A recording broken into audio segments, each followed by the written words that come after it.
Hello friends, कैसे हैं आप लोग। उम्मीद करता हूँ कि आप सभी लोग अच्छे होंगे। तो आज की वीडियो में आपके लिए लेकर आ चुका हूँ कक्षा 10वीं विषय सामाजिक विज्ञान का क्वेश्चन नंबर 1 से क्वेश्चन नंबर 23 तक के संपूर्ण उत्तर हम इस वीडियो में देखने वाले हैं। तो वीडियो में पहली बार आए हैं तो चैनल को सब्सक्राइब करें और इस वीडियो को लाइक करना मत भूलिएगा। तब तक के लिए हम आगे बढ़ते हैं। तो प्रश्न क्रमांक पहले का आंसर हो जाएगा पुनः पूर्ति योग्य, दूसरे का अधिक सिंचाई, तीसरा इमेनुएल, चौथे का आंसर हो जाएगा इकबाल जिंदाबाद, पांचवें का आंसर हो जाएगा जातिवाद, छठवें में सभी छोटे पैमाने के उत्पाद। क्वेश्चन नंबर दूसरे का पहले का आंसर देखते हैं। 9.3% दूसरे में आ जाएगा परिषदों, तीसरा 31 दिसंबर 1929, चौथे का आंसर हो जाएगा मुद्रण, पांचवें में 74, छठवा 65.46%, और सातवें में आ जाएगा ISI, जिसको मॉडल प्रस्तुत किया गया था वो किसका था, औद्योगिक उत्पाद का साइन है ये।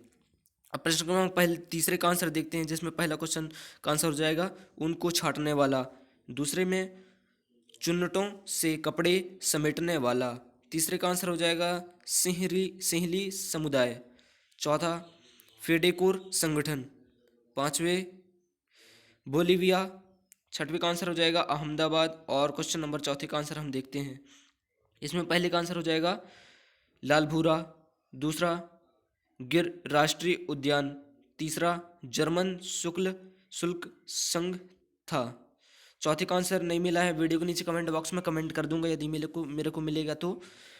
फिलहाल प्रश्न क्रमांक पांचवा की तरफ बढ़ते हैं, जिसमें आएगा इसका आंसर बुसेल्स, छठवां शपथ पत्र या हलफनामा किसी व्यक्ति द्वारा लिखित रूप से स्वेच्छा से ली गई तथ्यात्मक घोषणा है। चूंकि एक शब्द में उत्तर लिखना है इसलिए इतना अंक आपके लिए पर्याप्त है, इतना लिखना। और क्वेश्चन नंबर सातवें का आंसर हो जाएगा केरल। क्वेश्चन नंबर पाँचवें का यदि हम आंसर देखते हैं तो इसमें पहले का आएगा असत्य, दूसरा सत्य, तीसरा सत्य, चौथा असत्य, पांचवा असत्य, और छठवा आ जाएगा जो कि लास्ट है, इसमें सत्य आ जाएगा। इसके बाद प्रश्न क्रमांक छठवें में पूछा गया था कि एजेंडा 21 क्या है। तो आप यहाँ से लिख सकते हैं कि यह एक घोषणा जिसे 1992 में ब्राज़ील के शहर रियो डी जेनेरो में संयुक्त राष्ट्र पर्यावरण और विकास सम्मेलन के तत्वाधान में राष्ट्राध्यक्षों द्वारा स्वीकृत किया गया था। इसका आंसर यहाँ से यहाँ तक हो जाएगा। आप इसका स्क्रीनशॉट ले लीजिए या फिर वीडियो पॉज करके नोट डाउन भी कर सकते हैं। क्वेश्चन नंबर सातवीं का आठवां का आंसर यहाँ पर दिया गया है। पूछा गया था कि आरक्षित वन क्या होते हैं। तो यहाँ पर दिया गया है देश के आधे से अधिक वन क्षेत्र आरक्षित वन घोषित किए गए हैं।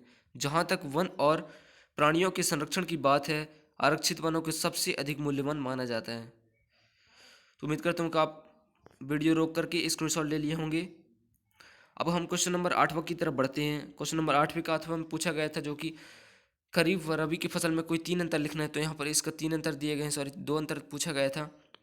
इसका आंसर यहाँ पर दिए गए हैं। उम्मीद करता हूँ कि आप इसको नोट कर लिए होंगे। इसके बाद क्वेश्चन नंबर 9 का हम आंसर देखते हैं।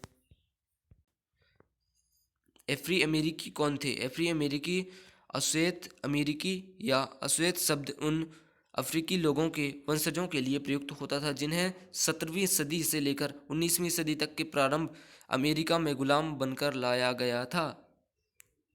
इसके बाद क्वेश्चन नंबर 12 का उत्तर देखते हैं। तानाशाही का क्या अर्थ है।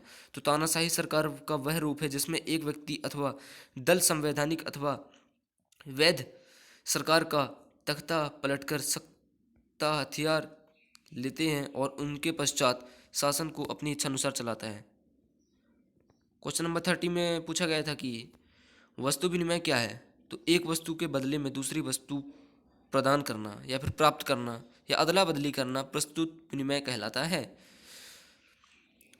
अब यहाँ पर क्वेश्चन नंबर 30 क्वेश्चन पूछा गया था कि विदेशी व्यापार का क्या होता है। तो यहाँ पर दिया गया है, आप यहाँ से लिखेंगे यदि क्रेता और विक्रेता अलग अलग सत्ताधारी देशों में रहते हों तो उनके बीच हुआ क्रय विक्रय विदेशी व्यापार कहलाता है। तो यहाँ से यहाँ तक इसका आंसर हो जाएगा।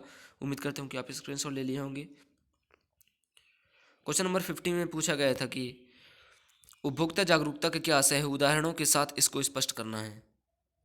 तो सॉरी, इसका आशय पूछा था कि ये उपभोक्ता जागरूकता क्या होती है। तो पूंजीवादी एवं वैश्वीकरण के इस युग में प्रत्येक उत्पाद को एक प्रमुख उद्देश्य अपने लाभ को अधिकांशतम करना होता है। उत्पाद हर संभव तरीके से अपने उत्पाद को बिक्री बढ़ाने में लगे हुए हैं। ठीक है, अतः अपने उद्देश्य की पूर्ति करने के लिए वे उपभोक्ताओं के पक्ष को भूल जाते हैं और उनका शोषण कर लेते हैं। क्वेश्चन नंबर 60 का आंसर हो जाएगा, जिसमें पूछा गया था कि हमें खनिजों के संरक्षण की क्यों आवश्यकता है। तो खनिज प्रकृति की अनुपम देन है, करोड़ों वर्षों में खनिज तैयार होते हैं, उनकी मात्रा सीमित है। मानव विकास के नाम पर प्रकृति का दोहन निर्बाध रूप से कर रहा है। इसका आंसर यहाँ से यहाँ तक हो जाएगा। आप वीडियो पॉज करके, वीडियो रोक करके नोट डाउन कर सकते हैं। इसके बाद हम नेक्स्ट क्वेश्चन, जो कि क्वेश्चन नंबर 60, इसमें पूछा गया था कि लोकतंत्र में राजनीतिक दल अपने प्रकार के कार्य करते हैं, अनेक प्रकार के, सॉरी, इनके कार्य पूछा गया था कि राजनीतिक दलों के क्या कार्य हैं। तो यहाँ पर इसका 3 कार्य पूछा गया था। चूँकि ये 3 नंबर का क्वेश्चन है, इसलिए 3 पॉइंट इसलिए बेहतर है। तो पहले में हो जाएगा, पहला पॉइंट है जनमत तैयार करना, दूसरा मध्यस्थता, तीसरा आलोचकता। तो उम्मीद करता हूँ कि आप स्क्रीनशॉट ले लिए होंगे क्वेश्चन नंबर 70 का। इसके बाद हम क्वेश्चन नंबर 21वां की तरफ बढ़ते हैं, जिसमें पूछा गया था जलियांवाला बाग हत्याकांड पर संक्षिप्त टिप्पणी लिखना है। तो यहाँ पर इसका आंसर दिया गया है कि रॉकेट अधिनियम मार्च 1919 में लागू किया गया, विरोध में पूरे देश में आवाज़ उठी। पंजाब में भी रॉकेट अधिनियम का विरोध हुआ। पंजाब में ब्रिटिश सरकार ने अनेक जगहों पर लाठी चार्ज की थी और 10 अप्रैल को कांग्रेस के 2 प्रभावशाली नेता डॉक्टर सत्यपाल और डॉक्टर सैफुद्दीन किल्चू गिरफ्तार किए गए और उन्हें जेल भेज दिया गया था। इन गिरफ्तारियों के विरोध में अमृतसर के जलियांवाला बाग में 13 अप्रैल को वैसाखी के दिन विरोध सभा हुई। जैसे ही सभा हुई, जनरल नामक एक सैनिक ने अपना सभा को किसी भी प्रकार की चेतावनी दिए बिना अपने सैनिकों को सभा पर भीड़ पर गोली चलाने का आदेश दे दिया गया था, जिसके कारण यह भगदड़ मच गई थी और जलियांवाला बाग हत्याकांड कहलाता है ये। क्वेश्चन नंबर 22 में पूछा गया था कि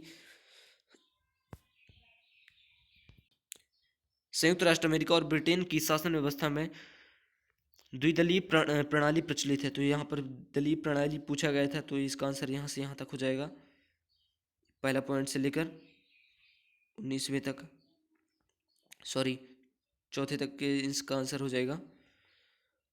अब हम क्वेश्चन नंबर 23वां की तरफ बढ़ते हैं, जिसमें जो कि लास्ट क्वेश्चन पूछा गया था कि 2 उदाहरण देकर उपभोक्ता जागरूकता को समझाना है। तो इसका पहले का आंसर हो जाएगा अधिकतम संतुष्टि प्राप्त करना।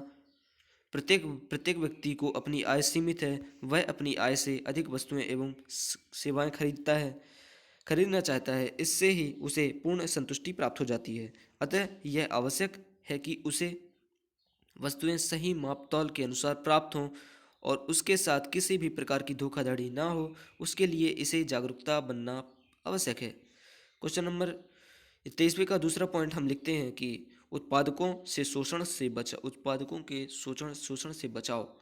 तो इसका आंसर आप वीडियो पॉज करके नोट डाउन कर सकते हैं या फिर स्क्रीनशॉट भी ले सकते हैं। तो उम्मीद करता हूँ कि यह वीडियो आपके लिए यूज़फुल रहा। वीडियो यूज़फुल रहा तो वीडियो को लाइक करें, चैनल को सब्सक्राइब करें और इस वीडियो को लाइक करना मत भूलिएगा। तब तक के लिए धन्यवाद।